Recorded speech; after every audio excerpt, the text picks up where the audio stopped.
මේ චතුරාර්ය මාර්ගය කියලා දෙලා තියෙන්නේ ආර්ය මාර්ගයේ සවිස්තරව විස්තරාත්මකව හදලා දෙන්න කියන දැන් මේ ඉතරමත් ඉල්ලන්නේ දැනගන්න ඕනේ මේ ටික තමයි. ඉතින් දුක්ඛාරි සත්‍ය, දුක්ඛ සමුදාය සත්‍ය, දුක්ඛ නිරෝධාරි සත්‍ය, දුක්ඛ නිරෝධ ගාමිනී පටිපදා ආරි සත්‍ය කියන මේ ආරි සත්‍ය හතරක් ගැන කියවෙන්නේ. මේ චතුරාර්ය සත්‍ය ප්‍රඥා ගෝචරයි. මේක කටපාඩම් කරගන්න එකක් එහෙම නෙවෙයි. ප්‍රඥා ගෝචර වුණාට පස්සේ විවිධාකාර පදවලින් විවිධ ව්‍යංජනින් ලෝකෙට විග්‍රහ කරනවා මේ චතුරාර්ය සත්‍ය තම තමන් දන්න ක්‍රම වලින් විග්‍රහ කරනවා එක එක අවබෝධ කරගන්නවා. ඒ චතුරාර්ය සත්‍ය විග්‍රහ කරන්නේ අපුරු අප්‍රමාණයි පද අප්‍රමාණයි ව්‍යංජන අප්‍රමාණයි නිරුක්ති අප්‍රමාණයි කියලා බුදුරජාණන් වහන්සේම දේශනා කරනවා. මේ මූලික අවබෝධය ලබා ගන්න ප්‍රඥාවයි. අපුරු වලින් ඉගෙන ගන්න එකක් නෙමෙයි. දුක්ඛාරය සත්‍ය දන්නවා. යහපන් යටි දුක යලම් දුක ව්‍යාධි දුක මරණ දුක අපි අපයෝග දුක ගියේ විපයෝග දුක අපි දැන් ලබු දුක ඔතෝ කියලා ඉවරයි. යෝග කියන්නේ. මම දන්නවනේ දුක්ඛාරය. පළවෙලක් නම් දන්නවා. කඩපාඩම් කරේ. ඔක වෙනම තෝරා ගන්න ඕනේ. දුක්ඛාරය සත්‍ය කියන්නේ මහා ප්‍රඥාව පහළ වෙලා ධර්මයේ විමර්ශනය කරගෙන යනකොට ප්‍රඥාව පහළේ ප්‍රඥාවට ගෝචර වෙන එක. ප්‍රඥාතික ධර්මයක්. දුක්ඛේ ඥාන, දුක්ඛ සමුදය ඥාන, දුක්ඛ නිරෝධේ ඥාන, දුක්ඛ නිරෝධ ගාමිනී පටිපදා ඥාන, අයං උච්චති වික්ඛවේ සම්මා දිට්ඨිය කියන. බුදුරජාණන්ගේ ප්‍රඥාව මුල් කරගත්ත ධර්මයක් විග්‍රහ කළා. ඒ ඥාන හතරක්. දුක්ඛේ ඥාන. දුක වෙන එක. දුක පිළිබඳ දකින්න ඥානිය තව එකක්. දුක පිළිබඳ දකින්න ඥානිය පහළ වෙන්නේ. දැනගත යුතු මූලික ලක්ෂණයක් තියෙනවා. ලක්ෂණ තුනක්. මේ මූලික ලක්ෂණ තුනක් මේ ලෝකයේ තිබෙන දේවල්. ওই ලක්ෂණ තුනකින් බලන්න ක්‍රමයක් වෙන්නලා තියෙනවා. උරුම ලක්ෂණ තුනක් තියෙනවා. ඒ තමයි අනිත්‍ය ලක්ෂණය, දුක්ඛ ලක්ෂණය, අනාත්ම ලක්ෂණය. මෙන්න මේ ලක්ෂණ තුන දකිනකොට එතෙක් කල නොදකෝ ඥානීයට ගෝචර වෙන්නා වූ දුක්ඛ ආර්ය සත්‍ය අවබෝධයක් තියෙනවා. දුක්ඛ ලක්ෂණ වශයෙන් දකින්න එකක් තියෙනවා. අනිත්‍ය ලක්ෂණ වශයෙන් දකින්න එකක්, දුක්ඛ ලක්ෂණ වශයෙන්, අනාත්ම ලක්ෂණ වශයෙන් දකින්න එකක් තියෙනවා. ඔය දැක්කට පස්සේ දුක්ඛ ආර්ය සත්‍ය කියන ප්‍රඥා ගෝචරේ දුක්ඛයක් තියෙනවා. ඒ ප්‍රඥා ගෝචරේ දුක්ඛ ආර්ය සත්‍ය කියන එකයි. ලක්ෂණ වශයෙන් පෙනෙන දුකයි දෙකක්. දුක්ඛ ලක්ෂණේ විග්‍රහ කළාම මම දුක දැක්කා කියවර වෙයි. දුක්ඛ ආර්ය සත්‍ය ප්‍රඥා ගෝචර එක. ත්‍රිලක්ෂණේ තියෙන දුක්ඛ ලක්ෂණේ තියෙනවා ලෝකේ දකින්න තියෙන දුක් වලටයි තියෙක. දුක්ඛ ලක්ෂණේ එක. දුක්ඛ ආර්ය සත්‍ය දකින්නා ප්‍රඥා ගෝචරයෙන් තව එකක්. ප්‍රඥා ගෝචරේන එකක්. දැන් මේක දකින්න ක්‍රම දෙකක්. දැන් කොහොමද මේක දකින්නේ? ත්‍රිලක්ෂණේ ඉතලා දකින්න. ත්‍රිලක්ෂණේ දැක්කට පස්සේ ත්‍රිලක්ෂණේ තුලින් දකින්න හරයක් නැහැ කියලා ලෝකෙ. හරයක් නැහැ කියලා වැටහෙනකොට ලෝකෙට බැඳලා තිබෙච්ච චන්දරාගේ වැස්මක් ගැලවිලා යනවා. හරයක් නැහැ කියලා ලෝකෙ කියන්නේ හරයක් තියෙනවා කියන එක තමයි අවිද්‍යාව වැස්ම තියෙන වෙලිලා. ආවරණ වෙලා තියෙන්නේ. හරි සාරවත් කියන අදහස නිසා ලෝකෙ ගන්න හරයක් නැහැ නේ කියලා අදහස එන්නේ මොකද වෙන්නේ? ඔන්න ඔය ආවරණේ ගැලවිලා යනවා. නීවරණ දුරු වෙන්න පටන් ගන්නවා. යථාර්ථයේ දකින්න ඕන වැහිලා තියෙන පටල ගැලවිලා යනවා. දුක්ඛේ ඥානං කියලා ගන්න ආර්ය සත්‍ය පහළ වෙනවා. ඒක දකින්නේ කොතනින්ද? ලෝකයා සැපයි කියලා ඉන්නේ මහා භයානකයි කියලා දකින්න දවසක් ඉන්නේ. ලෝකයා දකින්න නැති පැත්ත ඔන්න ඕකයි. පෙර නොඇතු විරු දුක්ඛේ ඕකයි. කුම්භී අනුසුතේ ධම්මේ චක්කෝම දපාදීක මුද්‍රාණ හති දේශනා කළා බොහෝ පැති කරපු එක. පෙර නොඇතු විරු ධර්මයක් කිරියත පහළ වුණා. පෙර අහලත් නැහැ දැනගෙනත් නැහැ. අනි මහා ප්‍රඥා භාවිතාවරු බෝධිසත්වයන් වහන්සේ මැරෙනවා දැකලා නැද්ද? දෙඩ හැදිනවා දැකලා නැද්ද? ඒකතර පොඩ බුදු වෙනවා දැකලා නැද්ද? ආම හැලි වැටෙනවා දැකලා නැද්ද? කෙස් පැහැෙනවා දැකලා නැද්ද? මේ ලෝකේ මහා ප්‍රඥායි ප්‍රඥා භාවිතාවරු සාර අසංගේ කල්පනාසිය භාවිතාවරු මහා බෝධිසත්වයන් වහන්සේ මේක දැකලා නැද්ද? හැබැයි බොහොමයි දැකලා දිනවා ඔය ඉත අයිති නැති එක. ඉදන් දුක්ඛං අරිය සත්‍යන්ති මේ වික්කවේ කුබ්බේ අනුසුදේ සුදා මේසු චක්‍රවද පාරිකෝ විලානහතේ දේශනා කරනවා. මහන්නේ මේ දුක්ඛාරි සත්‍යය කියවල පෙර නොඇසු විරු ඇස පහදාම් පහළ වුණා. ඒක අහලා දිවිලා නැහැ ඉතින්ලා. එහෙනම් දුක්ඛාරි සත්‍ය පාරමිතා පුරන කාලේවත් දුක දැකලා දුක්ඛාරි සත්‍ය දැකලා නැහැ. එහෙනම් මේ දකින්න දුකයි දුක්ඛාරි සත්‍ය වෙනස මොකක්ද? ජාති දුක්ඛ, ජරා දුක්ඛ, ව්‍යාධි දුක්ඛ, මරණ දුක්ඛ, අප්පියේ සම්පයෝග දුක්ඛ, පියේ විපයෝග දුක්ඛ, යම් පිටනලාවදී සම්පි දුක්ඛ, සංකිටේන පංච උපාදාන කන්දා දුක්ඛ. ඕක දැකලා දිවිලා නැත්නම් සංසාරේ ගමන් කරන අබෝධක කාලේ. ජාති දුක්ඛ, ජරා දුක්ඛ, ව්‍යාධි දුක්ඛ, මරණ දුක්ඛ. ඉතින් අමරයි වැඩිනවා. දස් හැලෙනවා, කේස් වැහෙනවා, පොද කුදු වෙනවා, අර බය බලංගු නැති වෙනවා. ඉතින් ඉන්ද්‍රිය දුර්වල වෙනවා, මේ ජරා දුකක් එනවා, මැරෙනවා. ඉතින් ඔය දැකලා නැද්ද? පෙරණ වැසු විරික දැකලා නිවන් දැකලා තියෙනවා. චතුරාර්ය සත්‍ය අවබෝධ කරගන්න චතුරාර්ය දුක්ඛාර සත්‍ය ඔය කියන්නේ මේ කියන එකයි පෙන්නන්නේ. පෙරණ වැසු විරිකක් අහලා තියලා බොහොම වැඩි ලබලා තියෙනවා. අන්න ඒක දැනගන්න එක හරි වැදගත් වෙන උතරයි.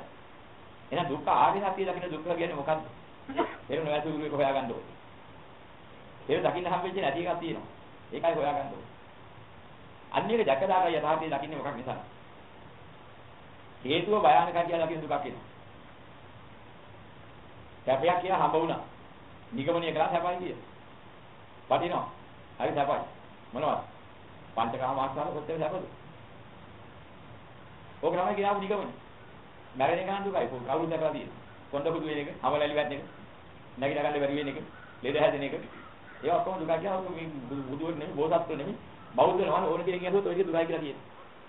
මුස්ලිම් කෙනෙක්ගෙන් අහුවොත්, ක්‍රිස්තියානි කෙනෙක්ගෙන් හරි අහුවොත්, බුද්ධහමන පොඩ්ඩක්වත් ගන්න නොකරන කෙනෙක්ගෙන් අහුවා. ඔයව හැපද? කොණ්ඩ කුඩු වෙන එක, අවලැලි වැටෙන එක, ඇස් පේන්නේ නැති වෙන එක, කන් ඇහෙන්නේ නැති වෙන එක, මේ කේස් බැලලා කේස් ගැලවිලා ගිහලා නැගිට ගන්න බැරිලා අර පාය වන්න තියෙන එක සැපද දුකද කියලා අහුවොත්. ආගම එකක්වත් ගන්න නැති මිනිහෙක් කියද? ඒවා අපිට නම් හැපයි කියේ. දුක කියන වචනයක් දන්නේ නැති මිනිස්සු ඒක තේරෙන්නේ නැහැ. ඔතෙන් දැකලා නෙමෙයි තේරෙන වැසු විරුද්ධ දුක දැක්කේ. ඔය යාතිය හද ගන්නකොට ඇයි අපිට ඔක හදගත්තේ? කොන්ද කුඩු වෙන්න, හම රැලි වැටෙන්න, දත් වැටෙන්න. එතකොට ඒ වගේම ඇස් පේන්නේ නැතුව යන්න, කන් ඇහෙන්නේ නැතුව යන්න, අතපය කන් නැති වෙන්න. මෙහෙ වැහැරීම නිසා යා ගන්න, ඊ ගන්න බැරි වෙලා, හැරමිටියේ ගගහා යන්න. බඩිකිනි වෙලා කවුරුවා කන්න දෙන්නේ නැහැ, හම කරගන්නත් බෑ දැන් වෙන කරන්න දෙයක්වත් නැහැ. විවිධාකාර දුක් අපරවල වාදිනේලා. හේත උත්න, බඩිකිනි පිපාස, නොයේ දෙර්සෝගෙ නිසා ඇතින දේවල්, කුෂ්ඨ දදපණු ගැවිටි. විවිධාකාර දෙයින් කර කියා ගන්න දැන් කහ ගන්න තමන්නේ. දෙලකට වේතක් ගන්න බෑ. බැලුවත් වාලයක් තියනවා කිය ඇස් පේන්නේ නැහැ තියෙන එක හොයාගන්න. කියන එක කාටවත් කියන්නේ කඩපානක් නැහැ කියන වචනේ පිට වෙන්නේ නැහැ. ඔත්වල වෙලා වැද්ද වෙලා දැන් මහා දුකක් එනවා ඔතන. දැන් ඕක දුක දක්ෂනේ. දුක ආර්ය සත්‍ය දකින්නේ කොහොමද? මෙන්න මෙබඳු දුකක් ආවේ කුමක් තියෙන හින්දාද? මෙන්න මේ මිනිස් කය නැවති මිනිස් හිත නැවති දෙකකින් හටගත්ත මිනිස් જાතිය නිසා නේද මේ? මිනිස් જાතියක් පහළ වෙච්ච නිසා තමයි මේ જાතිය දුකක් ගොඩ නැගුණේ. දුක ලක්ෂණයක් දැක්කා. මොකකින්ද? જાතිය පහළ වෙච්ච නිසා. මොන જાතියද? මක්ලේ කය කැරි මිනිස් જાතිය පහළ වෙලා. මේ මිනිස් જાතිය පහළ වෙන්නේ කොහොමද? භව නිසා. මොන භව නිසාද? මිනිස්සේ වෙන දිනා කොච්චර බලද? ඔය හිතපු එක.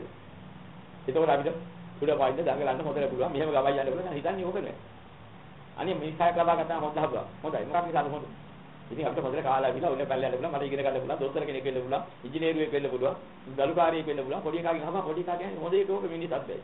සමාජික ක්‍රියාව කරන්න පුළුවන්. හැමති කෙනෙක් වෙන්න පුළුවන්. ජනාධිපති වෙන්න පුළුවන්. මොකද මිනිස් කයක් ලබාගෙන මිනිහෙක් වීම හොඳ පැත්ත ගැන කතා කරනවා. පොඩ්ඩක් හිතලා තිබුණේ නැහැ. මිනිස් කයක් ලැබුවාම අනේ මම ඇස් පේන්නේ නැතුව ඉන්න පුළුවන්, කන් ඇහෙන්නේ නැතුව ඉන්න පුළුවන්, කොන්ද කුදු වෙලා ඉන්න පුළුවන්, නැගිට ගන්න ඉන්න පුළුවන්, ලෙඩ හැදිලා ඉන්න පුළුවන්, පණු කැවිලි හැදිලා පණුවන් ගහලා ඉන්න පුළුවන්. නැගිට ඉතින් ඔය විදිහ බඩගින්නේ ඉන්න පුළුවන්, පිපාසයෙන් ඉන්න පුළුවන්, කොච්චර හොඳ මිනිස් කයක් ලැබුණා. ඒවත් හිතනවා. නොහිතන පැත්තක් තියෙනවා, හිතන පැත්තක් තියෙනවා. සුන්දර පැත්ත හිතනවා. දුක ලක්ෂණේ හිතන්නේ නැහැ. නමුත් මෙබඳු දුක ලක්ෂණයට ගෝචර වෙන්නුනා හොඳ පැත්තක් හොයාගෙන මේක වර්ණනා කරලා ආපු නිසා. මිනිස් කය හොඳයි කියලා භවයක් හදාගත්ත හොඳ භවයෙන් ගත්තා. මිනිහෙක් වෙන්න තියෙන කොච්චර හොඳ මිනිස් භව කොච්චර හොඳ. උපාදාන කියලා හොඳයි කිව්වෙ හින්දා. ඒක ඇරුණා තණ්හා කරලා. ප්‍රියමනාපයි කියලා ගත්තා. හොඳයි කියන නිගමනේ. ඒක හොඳයි කියන නිගමනේ තමයි පන්නේ ඔක්කොම අතුුනේ. යායන් තණ්හා පෝන භවිකා නන්දිරාග සහගතා කියවන ඕක. මේ තෘෂ්ණාවෙන් බැඳෙන එක කොච්චර හොඳද? සනසුම් සහගතයි. සුවයි. ඔන්න ඔය අදහස මොට අදහසකින් හොඳයි කියලා ගත්ත නිසා තමයි ඔය කය හම්බිලා අද මේ දුක් විඳින්නේ. මහලු වෙලා පෙර කියා ගන්න තු ඇස් පේන්නේ නැතුව කන් ඇහෙන්නේ නැතුව දතුත් වැටිලා හමත් වෙලි ගහිලා හොඳත් කුදු වෙලා අත පය බලත් නැහැ. ඇඟ කඳ බලත් නැහැ. බරිකින්නට විපාසෙට පෙර කියා ගන්න දෙයක්වත් නැහැ. අනුගේ උදව්වෙන් පිළිදාගෙන ජීවත් වෙන්නලා යා ගන්න ඒ ගන්න වෙලු ඔක්කොම දුක් වලට පත්ලා තියෙනකොද ඔය කය හොඳයි කියලා හිතන් ගත්ත හින්දා. ඒ තණ්හාවෙන් උපාදානෙ බැඳිච්ච හිතන්. දැන් කොහොම බලාගෙන යනකොට ප්‍රඥා ගෝචරයෙන් ඉතිරාම දැකපු එකක් එනවා. අප්පච්චීමේ තණ්හා උපාදාන කිරීම මොනතරම් භයානකද? ඕන් දකින්න දවසක් එනවා ප්‍රඥාවෙන්. තණ්හාවෙන් ඇලුම් කරන එක හොඳයි කියලා ඇලුම් කරන එක මේ ලෝකෙට කොච්චර භයානකද? මහා අපරාධයන් කරගන්න. ලෝකේ හොඳයි කියලා. හොඳයි කියලා වශයෙන් ඒක දුකනේ විඳින්නේ. දුක ලක්ෂණේ දකිනවා හොඳයි කියලා වශයෙන් ආපු හින්දා. මෙච්චර කල් දුක දැකේ භයානකයි කියලා දැකේ නැහැ මේ හොඳයි කියන්නේ. ඒ දැන් කල්හා කරලා යායන් තණ්හා පොනෝ භවිකා. ඒ පුනර්භවය හොඳයි කියලා නන්දි රාග සහගතා. නන්දි රාගින් ඇදිලා බැදිලා ඉන්න ලාටුවක් වගේ කොහෙල් ලාටුවක් ඇවිල්ලා ඉන්නවා ලෝකෙට බැඳිනවා. සත්‍ය අභිනන්දනි. ඒ දැන් අභිනන්දනය කරනවා විශේෂයෙන් බැඳිලා. හරිම වැදගත්. හරිම හොඳයි ලෝකෙ. මෙහෙම ඉන්න දිනම් කොච්චර හොඳ. මේ භවය කොච්චර වැදගත්. අපි hina වෙලා සාස්ත්‍රෝසින් එකතු වෙලා ඉඳ හැන්න. අනේ ලබනාත් පතමු අත්හැර වැඳගෙන යන්න. අනේ ලබනාත් වේවා මේ ආත්මේ තව අවුරුදු 60 කීයක් වත් දෙන්න අත්හැර වැඳගෙන. ලස්සනට යයි මේ පාර. දෙන්න අත්හැර වැඳගෙන ගියොත් එහෙම හිටියෝ. නා කියලා 80යි 90යි. ඉතින් එදා මනමාලයට 90යි මනමාලයට 80යි දෙන්න අත්හැර වැඳගෙන ගියොත් ඊළඟාත් නෙමෙයි. මේ ආත්මේ මියක තව අවුරුදු 60 කීයක් ඉඳලා ඊය කොහෙම යයි. අනේ පොඩ්ඩක් හිතලා බලන්න මොන මොට්ටකමද මේ හිතාගෙන පතන්නේ කියලා තේරෙන්නේ. මොන කුණක් පස්සේ යන්නේ මේ පතන්නේ. අනේ අපි මේ සුන්දර ලෝකයක තාවකාලික මාත්‍රයක් අල්ලගෙන. මේ මාත්‍රයේ සුන්දර ලෝකයක් මවාගෙන උපාදාන සංහාදිකේ බැඳිලා. මේක පතාගෙන නේද මේ කුණු කායේ හිමි කායේ උනේ. අනාථ භාවයේ හිමිකාරිය වුණේ මේකෙන් නේද? අන්න ප්‍රඥාව බෝධිලා පේන්න පටන් ගන්නවා. මෙන්න මෙහෙම පෙවුනනම් අනේ මොන තරම් හේන වලද මේ ඔයින් ඉවර කරගන්න. ආයෙත් හිතන්න එපා පවුල් ජීවිත. ආයෙ මතු පස්සේ කියන ඕවා හිතන්න එපා. මේ අවසානයේ කියලා හිතාගෙන මහා භයානක ආස්වාදී නිසා තියෙන උගුරු කැත් යනකනි.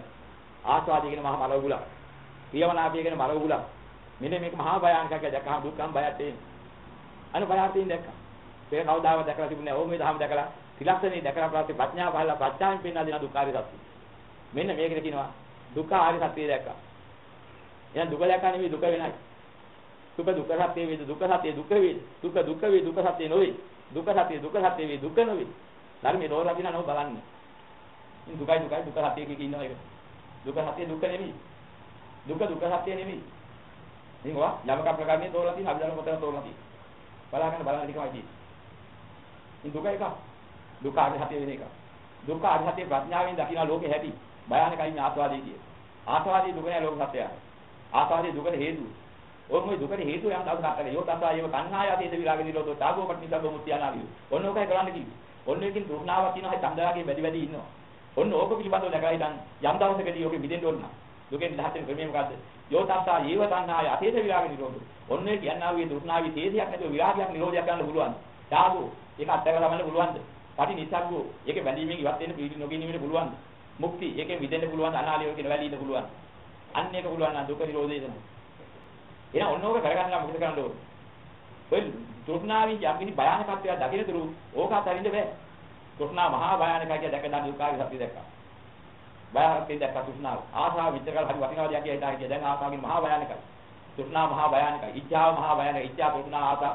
ඉතින් ඔය ආදි වශයෙන් විදාකාරණ කිව්වේ එකම අදහස්. ඒ කියන්නේ ඔකට ඇවෙන මූල ධර්ම. ඔන්නේ ලෝකෙට ඇලුම් කරන ලෝකේ ගොඩනගෙන හේතු වෙන්නේ ආව කාර්යය හරි වටිනා දෙයක් කියලා අවිද්‍යාවෙන් නිගමනය කරගෙන ඉන්න තාක්කල් ලෝකේ ඒක ඇත්ත වෙන්නේ. යම් තාක්ෂණ ආරින්නේ දුක දැක කියන්නේ මොකක් නිසාද? මතු දුකට කොළ ගෙන දවන්නේ. හේතුකාරක වන්නා මූල ධර්මයක් තියෙනවා ආස්වාද වශයෙන් ලෝකෙට සත්‍යය බඳින්න. මෙන්න මේක භයානකයි කියන දැක්කට පස්සේ ඕක හිතැලීම අප වෙනවා. මට නම් මතක් කරන්නත් ඒකයි ආස්වාදයි. ඕක තමයි මිත්‍ර කල් අන්තංසාරී ජරා මරණ රෝග පරිදි දුක දුම ඕපාතය ඇදලා දැම්මේ. අප්‍රමාණ දුක විඳලා දුක ලක්ෂණයකට ගෝචරේ වුණා නම් ඔන්නේ ආස්වාදී නැති මරවුලට සයෝග වුණා. ඔය ආස්වාදේ පස්සේ ගිහිල්ලාම තමයි මේ ටික උන්නේ. දෙන්නේ එකතු වෙලා හරි සාන්දෝෂින් ඉන්නවා. හොඳ තරුණේ හොඳ තරුණ. ඒක වාසනාවක් පහළ වුණා හම්බුනේ. කොහේ යන පොඩි යන උඩට කවන්න ගමනක් යනකොට කවන්න. ඉතින් හොඳ දෙන හොඳ වාසනාවක් හම්බෙන්නේ. එන බොහොම සාන්දෝෂින් කවුරු වරනේ හොඳ සාමි කුටියක් හම්බෙලා තියෙන වැඩිලියක් හොඳයි. ඔතන අතර දින පාරේලා දින විද ඉල්ලා ඉන්න අන්තිරය ඇවිල්ලා වැඩිලිය. අඟක් කැක්කවයි ඔළුවේ කැක්කවයි උණ වාගේ ගියා වෙක බරුව ඉන්නේ නැගලා අප්‍රාණික ඒ ඇදිලා. දැන් මොකක්ද කියන්නේ? දැන් අහලා වුණා. මේ හොඳද? දින හම්බ වුණා. දැන් මොකද තීරණය කරා? ආස්වාදිය වටිනවද? ඔබ ලබා දෙනවා නේද? මහා භයානකයි ආස්වාදිය. දැන් මොනවා කරන්නේ? ඔක වෙලා ඉවරයි. දන්න කෙනෙක් දැක්කම මොකද දැනගත්තරම් වෙන්නේ? ආස්වාදිය තරම් භයානක දෙයක් නෙවෙයි. ආස්වාදින ජීවිතේ විනාශ වුණා. අකාලේ. මේ ආස්වාදිය කොයිතරම් භයානකද? මොදක් නම් කලියේ නෑ. බැලු උතන විනාශයක් කළා මිසක් වෙන දෙයක් කලියේ නෑ. ඇදලා කොටු කරලා හිටන් බලවුලට කොටු කරලා දැම්මා මිසක් ආස්වාදී කවදාවත් දැනතුම කරගෙන යන්නේ නැහැ. මෙන්න මේ ධර්මයේ නිතර හිතන්න කියලා වෙන ඇත්ත ඇති ආකාරයෙන් දකින්න ඕනේ. චල බංගුලතිය මෙලා බලන්න නෙවෙයි ඕක දකින්නේ.